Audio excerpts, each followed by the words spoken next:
Well, the first thing that my guest said is, I'll not be fight now. Producer, these pictures of them that we put up, they didn't show them smiling at all. Maybe it's the issue at hand.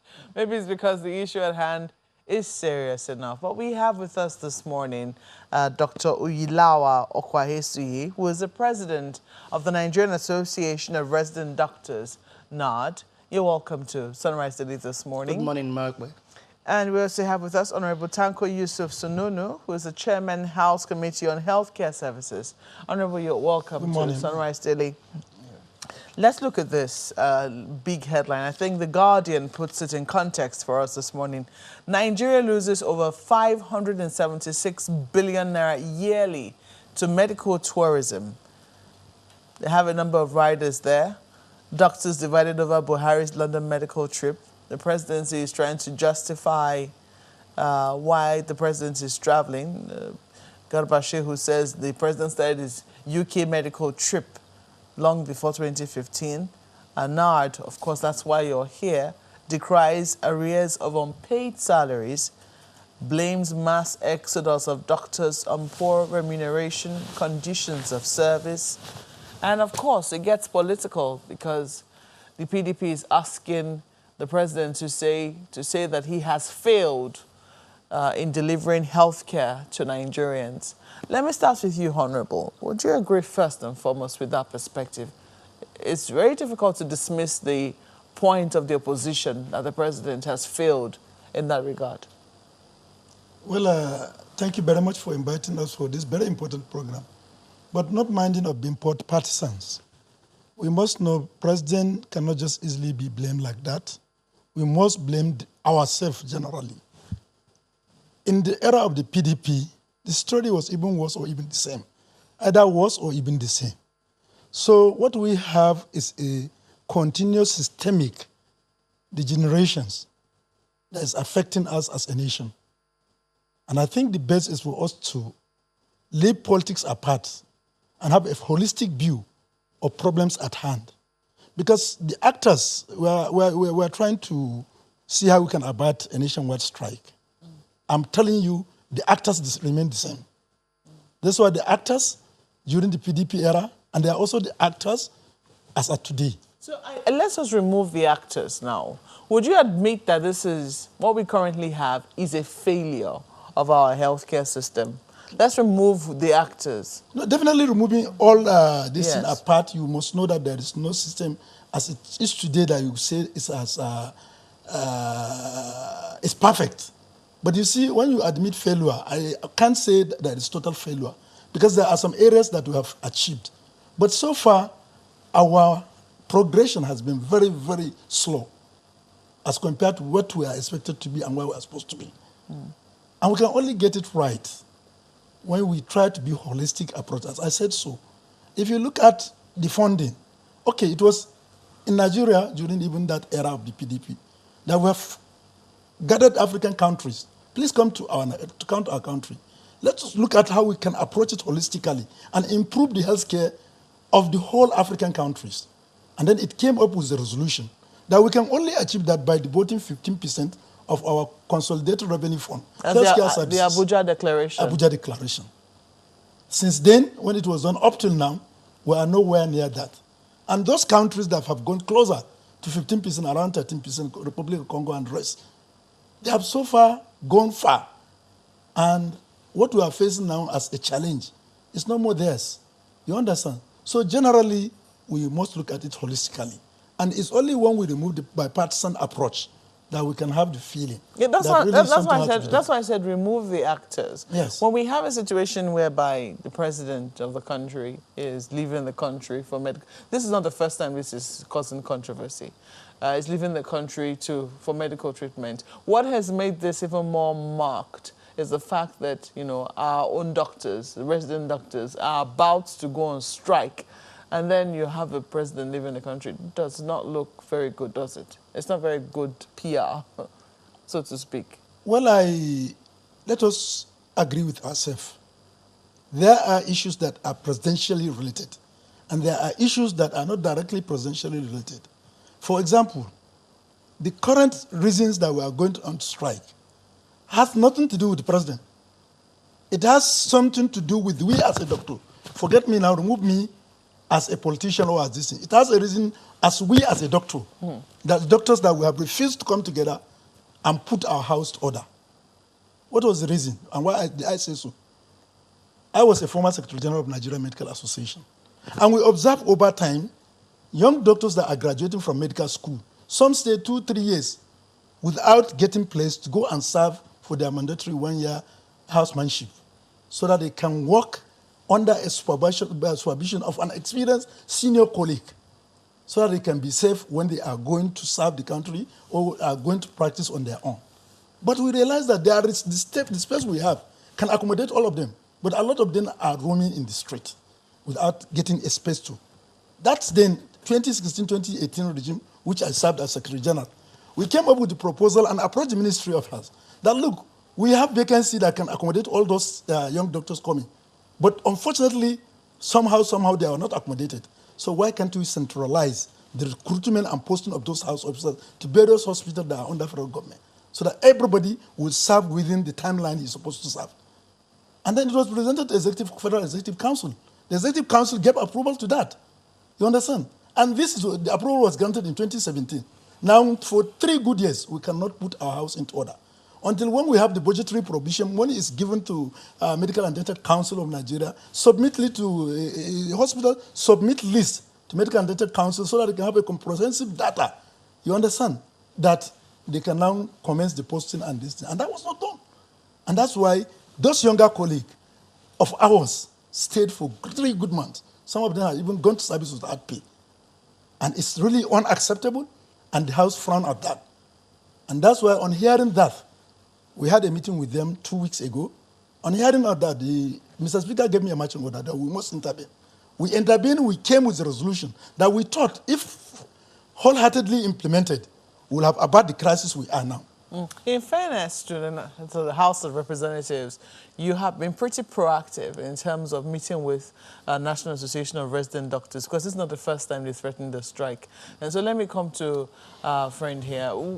Why are you going on strike again? I mean, throughout last year, it would seem that the acts, your association held up very strongly the acts of strike, and kept on saying, we'll go on strike. Not to dismiss the reasons, because, I mean, when the issues were tabled, a lot of Nigerians could understand what your fears were. COVID-19 had just broken out, and hazard allowance were not being, in fact, they were not even being agreed to be paid in the first instance, and they had to take some intervention.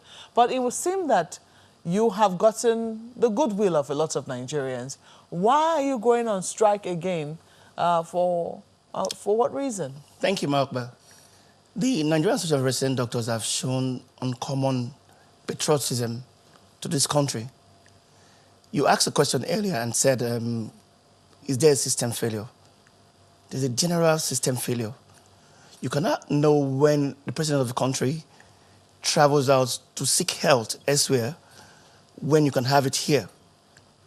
Global best practices means you can make everything work in Nigeria. The persistence of us going on strike is not new, but the same thing we have asked for over a decade is still the same thing we are asking for now. Politics and medicine cannot mix. When you become a politician and now tend to be on the other side and promise things you cannot accept to. I'll give examples. Hazard allowance, as you said earlier, is pegged for 5,000 naira for all Nigerians, for all health workers. When a politician gets 1.2 million naira as what? Hardship allowance. Most nurses, doctors, and all health workers that work in the health institution go home, get infected with HIV, Lassa fever, COVID-19. As it stands, 17 of our resident doctors have died. And we say you pay 5,000 naira as hazard allowance. It's funny, if you ask me. I'll give you another example. Death in service insurance that is due all members that we have lost since more than 5 years. We met with a couple of doctors through politicians, and we were told that the families of those we have loved we paid something to at least help them with the loved ones.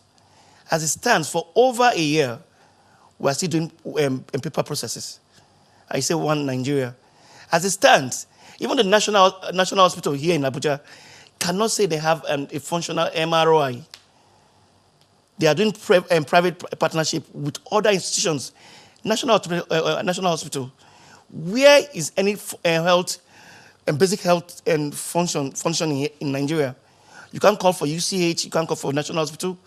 In all geographical zones, nothing is working. So why won't our president travel?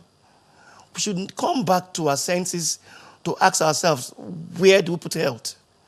It's a system failure, and I wish our politicians and our government stands up to their responsibilities for Nigerians. Well, tell us now, I mean, what has informed this particular strike action or this threat to go on strike again? The National Executive Council held a meeting on the 25th of January to take a look at back to all the mottos we agreed on that we signed with the government a year back. And we started with the basic things. First, PPEs. I do agree that the government have tried in that time and they have provided PPEs for doctors. I can also agree that, fine, the vaccines are working for frontline workers. That's true. Hazard allowance again. You cannot agree to pay 5,000 naira. It was increased, wasn't it? It was not increased. For the past 10 years, if my senior colleague will agree, hazard allowance for all health workers has remained 5,000 naira. It was raised up as an issue of debate. The government thought they have done us a favor by giving us COVID-19 allowance, which they only paid for 3 months. And they think all health workers should be grateful for them paying COVID-19 allowance for 3 months. It's quite a shame when we sit down in our up chambers and tell us that, okay, we are doing doctors a favor. Nigerian Association of Resident Doctors have been patriotic. Health workers have been patriotic to Nigeria. So there was a differentiation. I mean, when that matter came up, the solution that was now proposed was that there will be a COVID-19 allowance.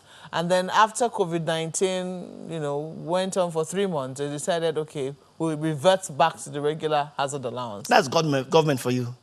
Paid COVID-19 allowance for 3 months and stopped totally. And they'll tell us that, okay, we now come and negotiate. We're still negotiating for over 9 months. That is a system failure. That's a new hazard allowance, right? Yes. Okay. I'm taking on the issues of, is that the main issue right That's now? one. The hazard allowance. Two, you can't imagine when the interns have not been paid for 4 months. That's a system failure. Interns that work, they have parents, have their own loved ones to feed. You don't pay them for 4 months. It's not acceptable. Are there other ways? I mean, because by now, I would have thought that there are some channels that you would have established in the process, especially throughout last year, in the process of, constant negotiations, whereby whenever it is you have any issue, especially when they're serious as to when bordering on non-payment of salaries, for instance, that you could explore rather than going on strike? Nice question. I must, at this stage, commend the Honorable Speaker of the House, Baja Amela, and my senior colleague here, Dr. Tanko Sununu. They have been of tremendous help to us as residents. And I can also commend the Minister of Labour, Ngege. They have done parts in trying to help curb the strikes. So where is the brick wall? The brick wall is fulfilling their memorandum of understanding. You go have meetings with them, and we put pen to paper, and nothing is still fulfilled. What we are saying now is not new. It has been there for over 10 years. You come, make the same negotiations with them, we'll all be happy, avert a strike, and we'll come back to the same issue all over again. I'll give you an example. With the help of our senior colleague here and the Honorable Speaker, we're able to be paid the resident training fund, medical resident training fund. You are paying medical resident training fund to residents, and you're not putting in cognizance that there's a bench fee. A bench fee is paid when supernumeraries go to places for training, work there, do services there. and you are made to bear the burden of paying 250,000 naira to 400,000 naira for doing a work that you are supposed to do anywhere in the world. It is wrong. People are going for exams, made to pay a certain amount of money, and you are putting more burden on them. That apart, the debt in service insurance. In all places in the world, every health worker needs to be insured because nobody knows the certainties of what the hazards we face. I'll give you an example. In UCH, a friend of mine his wife works in pediatric unit, got infected with COVID-19, took the COVID-19 infection home, spread to the husband, to the siblings, and to the parents. And you come back and tell us to be paid 5,000 naira. So, from what I understand, that debt insurance, debt in service insurance, was done as a group insurance, and so it's not because it's not there. The federal government is paying its part. The problem is that because it was done as a group life insurance, it becomes problematic to know how much to pay one person when the person eventually, or pay the family when the person passes on. Is that really the situation? Let me ask you a question, please. When you insure your car or insure your house, you either put at a premium or different levels. If you insure a life, there's no premium you can put to that life. That means you can't tell us go of the bureaucracies, paperwork for over a year. Those 17 resident doctors we have lost, you cannot give any compensation to their families. It's quite a shame. And we need to have a rethink in the system in Nigeria. I don't think anyone can disagree with that, or do you have anything to say that will be contrary to that? Let me commend the patience, tolerance, and resiliency of the Nigerian Association of Resident Doctors. Quite all right. As I said, major issue is insincerity. And the approach and feeling that let us abate strike. Once you abate strike, it's almost over, you go back and sleep. And that is, especially in the health sector, that's what is happening. Insincerity on the part of who? Let me cite an example. I've been a unionist, so I'm from both sides. I was a former Secretary General of Nigeria Medical Association. You see, once you give notice, the executive part of the government will come up to see how they can listen. They will convince you, and you come up with term of references. Now, you cannot commit government without going back to do the need assessment in terms of availability of resources. But because you want a bad strike, you go ahead and assent your signature. It is after you sign the signature, you now realize that the resources are not there to pay for what you have signed. For me, that amounts to insincerity. Don't commit to government to what you know government cannot implement. Because you are doing it to satisfy your own distance so that you can go without having a problem, but you are creating more problems. And that's where we are now. For example, he has mentioned the COVID allowances. If you look at the term of references that was signed, I think it's supposed to be for 6 months. 6 months. You understand? But the volume of money, when it was signed, what it was signed by those who represented government, I don't think probably they have done the needs assessment. And later on they found that they cannot, and it's now becoming an issue. There was also a promise. Let us understand. We made it clear. Mr. Speaker made it clear, and everybody knew that 5,000 is unacceptable as a hazard allowance in any health system when you are talking of hazard. You understand? Though there is a sacrifice, you cannot pay much of the hazard people have, but you must give each and every health worker something that he would think. This hazard allowance will complement in the health worker buying his own personal protective equipment. If, for example, now I have Honorable, I'm afraid I have to interrupt you. Let's take a break at this moment. I'll let you finish your thoughts when we come back from this break. Please stay with us.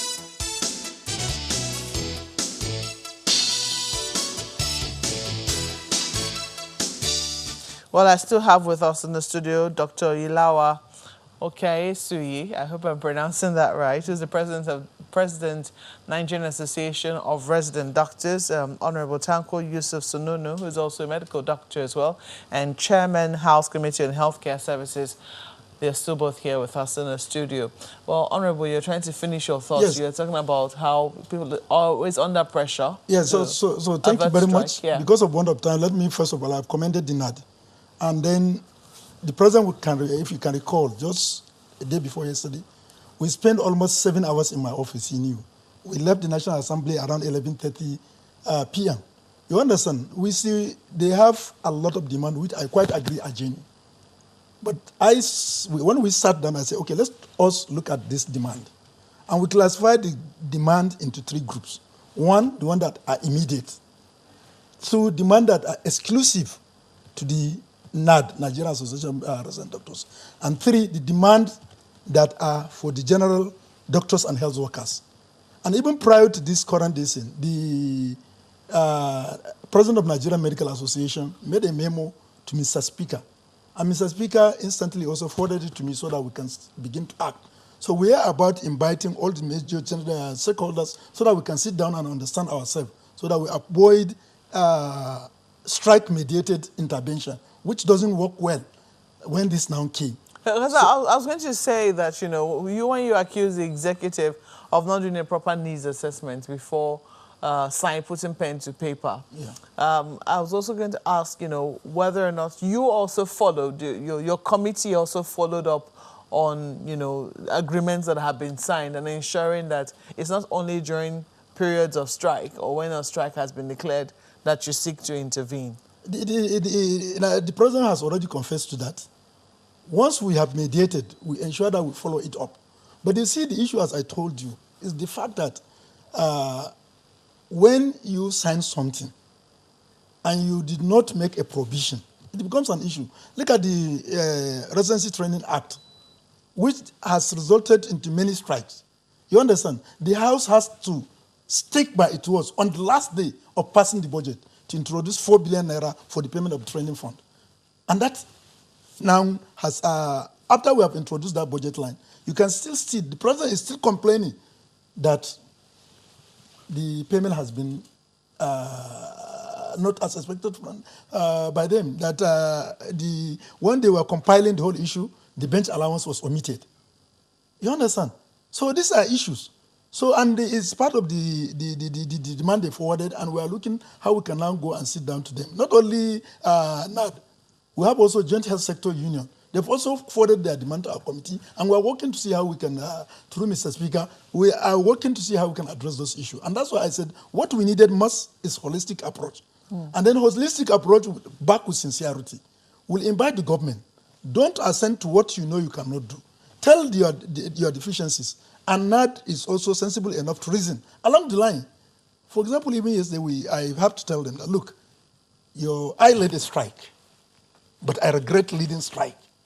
And whenever I remember that I led strike, at times I shed tears. Why? When I'm alone. Because as a result of that strike, I'm sure, even if I have not, if I don't know, a life might have been lost. And that life may be 0.0001% nationwide. But to that family is 100%. You understand? It's 100%. So I led strike, I regret it.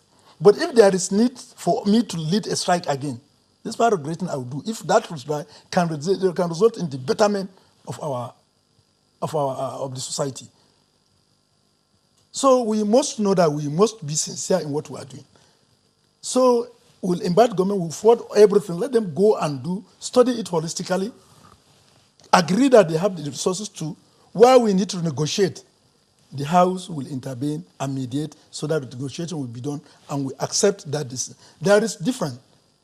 If you have in a circular to you that you'll be paid 400 naira, and the person is not going to pay you and you remain with that circular, and the person says, no, if you come back to 300, I will pay you. Which one is much better? So now a National Assembly will now serve to mediate and see how we can assist NARD in getting the addition, and I will also ask the executive to also see how we can intermarry together and move this healthcare forward. The country health system is really in a shape that we don't, if you add strike, because the system lacks resiliency. What is that? It means the system lacks a little shock if we have today, just like pandemic. A little shock of one epidemic is enough to crash our health system. Well, now, when you add strike to that, we are doing so. We must do all we can to avoid this strike. So now, please, we are pleading with you. Please, we are ready to listen to you. We'll work with you. We will ensure that your right is given. But please look at the health system in Nigeria and see how you can assist us to work together. We abort the strike and ensure that we have a stable system, and then we will be ready to punish those who are erring. For example, let me be clear. The current situation now we had yesterday, I was shocked when I have a summary. A house officer's name appearing in 4 different hospitals with the same folio number. A name appearing in 4 different hospitals with the same folio number. If the folio number is different, you would think that that actual resident doctor is maybe a different person. But no two doctors have the same folio number.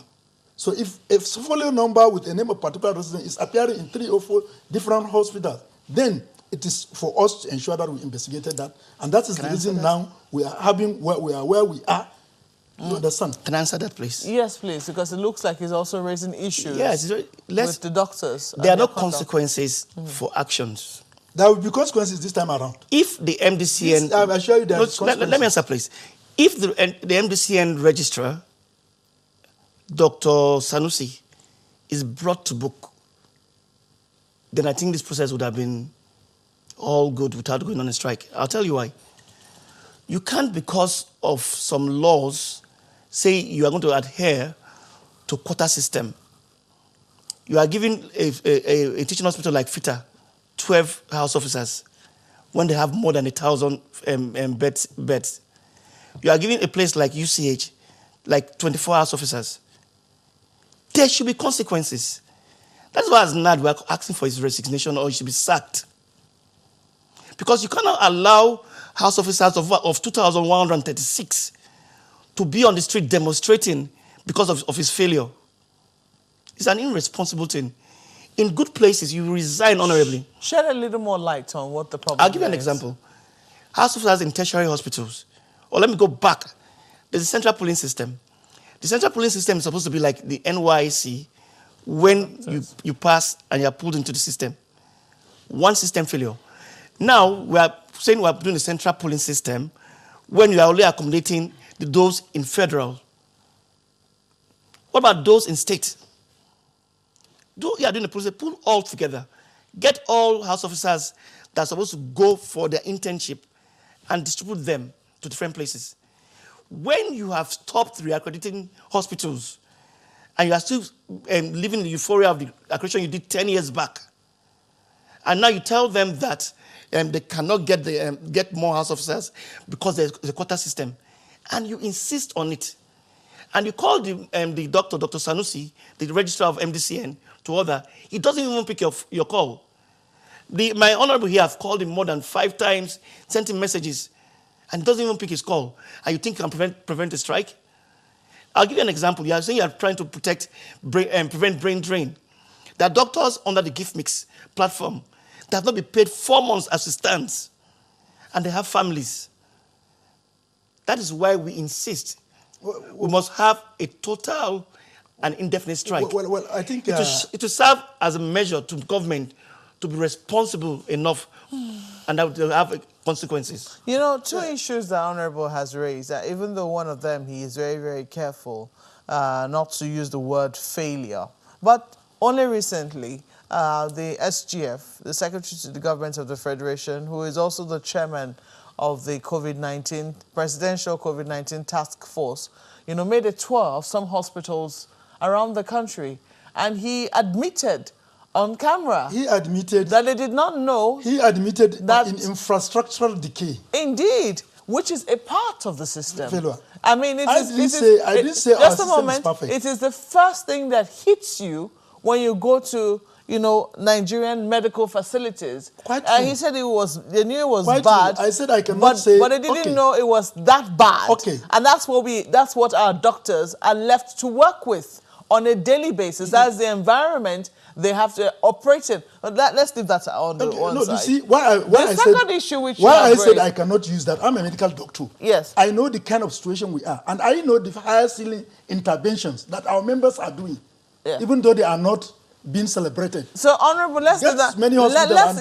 I'll let you respond to it. The second issue which you have raised is the issue of strike as a weapon. You say you have led strike actions before, you regret it, but if you have to do it again, if you know that it's going to guarantee that you will do it again, but you do regret going, and it's an issue that has come up before, as to whether or not we should allow our medical personnel go on strike? Because you have raised a very We big should issue. not allow them to go on strike. And that's how we're working. So, Doctor, I want to ask you, how do we balance this? Because whether or not we like it, you say it to serve as a message to the government. Yeah. Some people say, sadly, it is not the government that feels the brunt.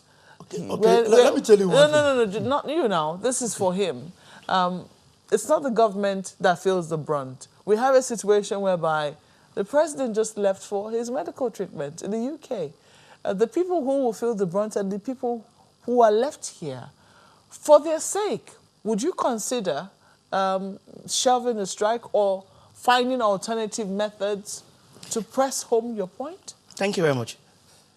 If we must get it right, we must get it right.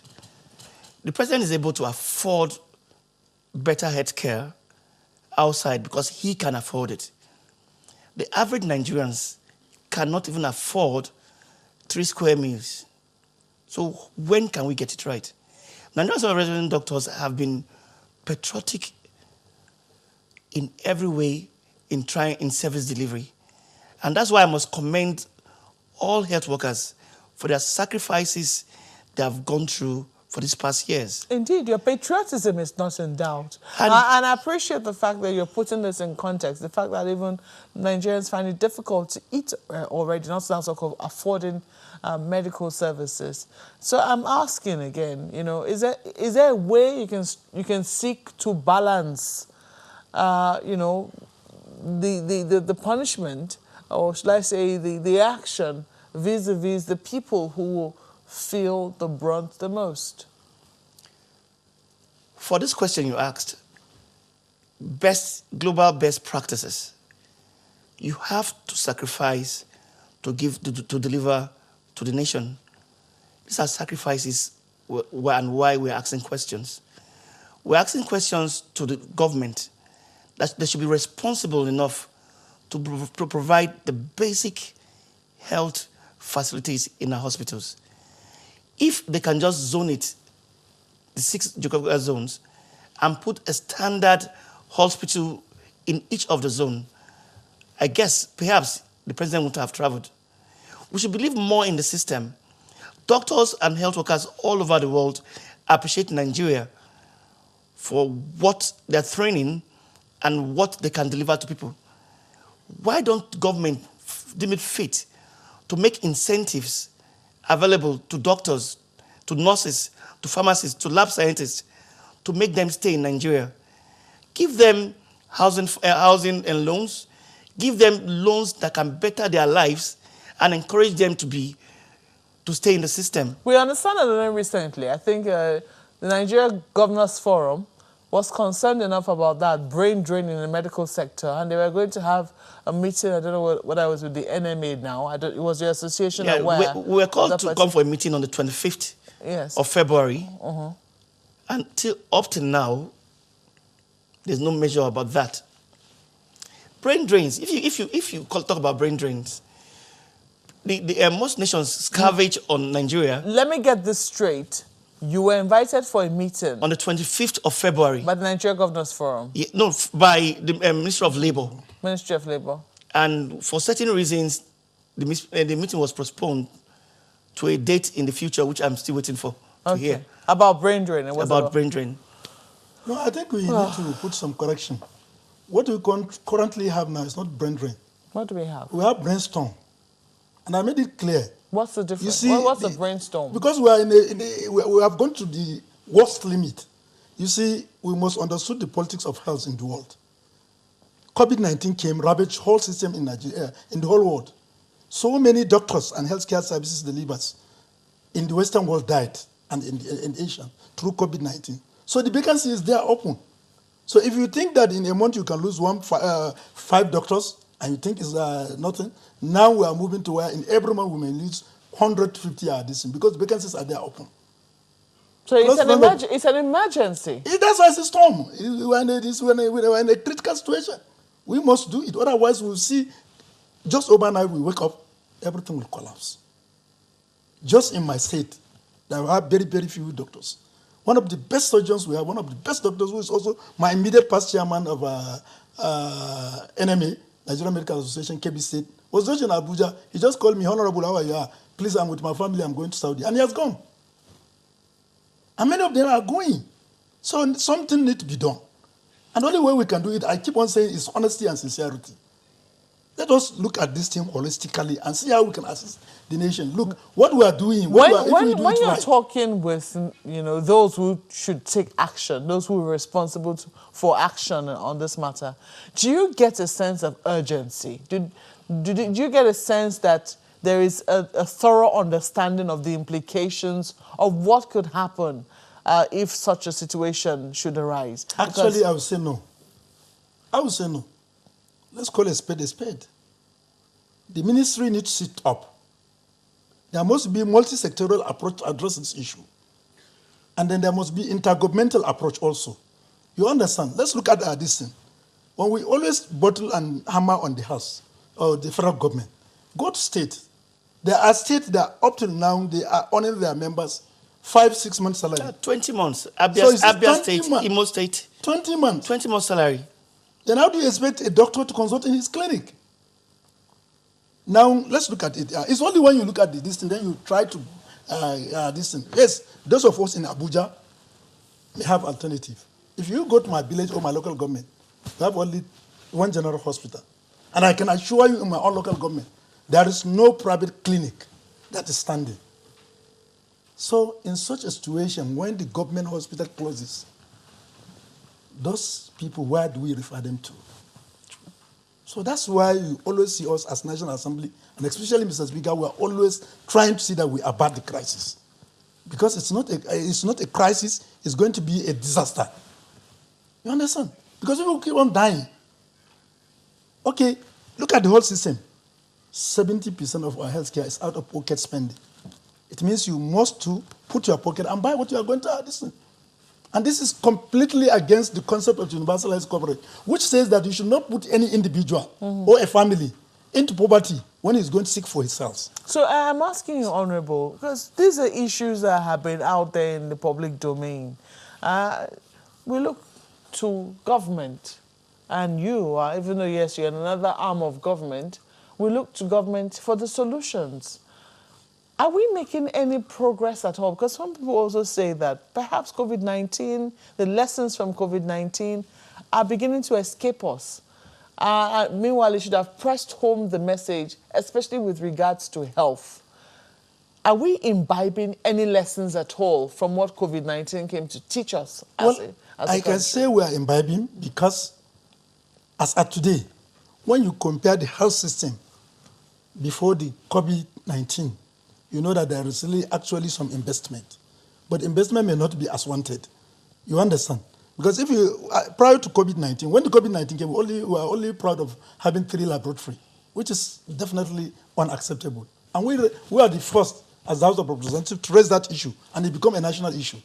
As of today, I can tell you we have over 120 public hospitals, and with so many private hospitals, to the extent that even if you are going outside, because the capacity of private hospital has been improved, they ceded that to private hospital to screen you for when you are going out. You understand? So you know we have learned some lessons. And if you look at even the isolation centers, we know how much was budgeted.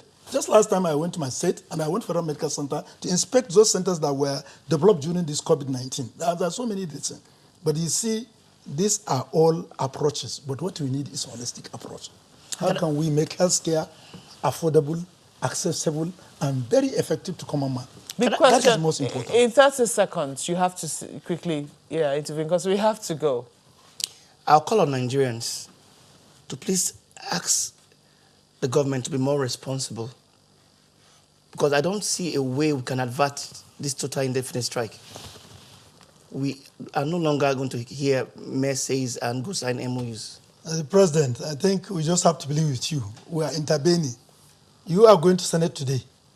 11 o'clock will be in the Senate. And I believe that you have been with me, we have been with our committee, and we have keep on discussing. And you will agree with me, from the time we've started calling you to now, we have achieved. It may be very little, but you know we have achieved. And that's why you are even grateful to Mr. Speaker. So please have the feeling that you have somebody somewhere. Mr. Speaker is there and he has been this. He has personally shared with your so that at least we can about the strike. While I'm sure a lot of Nigerians can appreciate that, you know, I'm sure that these conversations will also go on. At the end of the day, what they're asking for, and those who should do something about it, should move quickly to avert the strike action in thought and in deed. Well, we've been speaking right here with Dr. Uyilawa Okeaisui, who is the president of the Nigerian Association of Resident Doctors, NARD. And we've also had with us Honorable, he's a doctor as well, Tanko Yusuf Sununu, who is the chairman, House Committee on Healthcare Services. And of course, you've intervened on the matter. We will be reading your thoughts much later towards the end of this program. But please stay with us. Gentlemen, thank you for coming on Sunrise TV this morning. Stay with us because we have other matters coming up on this program. Please stay with us.